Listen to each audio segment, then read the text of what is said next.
Hi there. In the last lecture, we looked at creating posts within our Django admin area. In this lecture, we are going to be looking at how to pull something through to the front end of our site. So the way that we do this is using Django's powerful routing or routing system. And what that does is it looks for a specific route in the URL, and then Django tries to decipher that and match it to either a regular expression or a static string, and then renders something back to the user.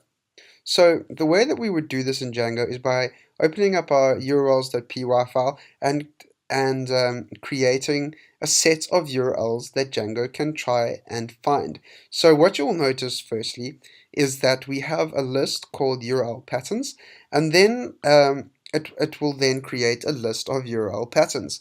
So what we want to do to create our own route would be to call this URL pattern as it has been done before, and then we want to pass something in here. So what you will notice is that our admin area URL has already been created for us, and that route or route is passed in as the first parameter to this URL function. The second parameter, for the sake of this example, is the name of an application, as well as the file, as well as the function within that file. So the only application that we've created at this point is the blog application, and we want to pull the views.py file into this blog application. So into this urls.py from the blog application.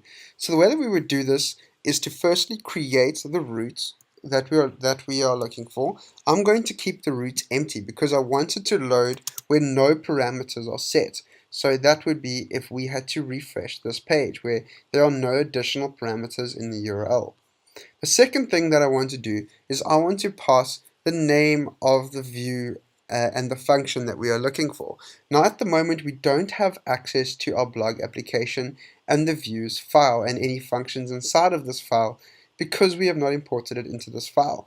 So the way that we import it into our URLs file is we say from, and then we need to call the application, which is the blog application, and then we need to say import and then the name of the file that we want to import, which is the views file.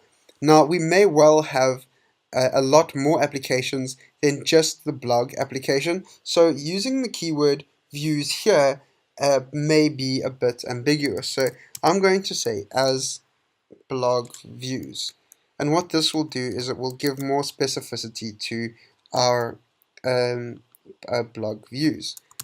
So now that we've got this file, I can now call this file as the second parameter, and now I want to call a function from within this file. Now if we had to open up our views file within our blog application, you will see that no functions have been created. So what I'm going to do is I'm going to create a function, and I'm going to call this function home. Now what you'll notice about this is that we don't need to pass the self variable or parameter into this function because it does not exist within the context of a class. It is a standalone function. Something that we do, however, need to pass into this function is the request parameter. Now, you don't have to worry too much about that at this stage. What the request parameter basically is it holds any GET or POST requests that might be sent with the route to this particular view. The next thing that we want to do is we just want to return something back to the user when they request this specific URL, which is nothing, and it is calling our home function, which we have just created. So what we want to return is a page template, and the way that we create page templates and return them back to the users is by creating a folder within our application called templates, and then within our render function, which we've just imported, we can call that function. We pass our root from within our templates folder. So we're now assuming that this is the base of our templates folder, and we are calling the file within that. So I'm going to create a new folder within our templates folder called pages, and then a new file called home.html. And I'm going to save this, and now I'm going to create the new folder called pages, and I'm sure you can see how this is being mapped. And then a new file called home.html. Great. So now ideally we want to see home.html echoed out on the front end in our browser. One last thing that we do need to do is to pass the request into this function as well. Now the reason for this is that if we want to pull anything into our template from our request, we can do that here. It is a compulsory parameter within the render function, so it will give us an error if we don't pass it in. Now, when we save this, let's just quickly run through this process again, and then we can, maybe I'll let you guess what happens when we refresh the front end of the site without passing in any routes to the URL.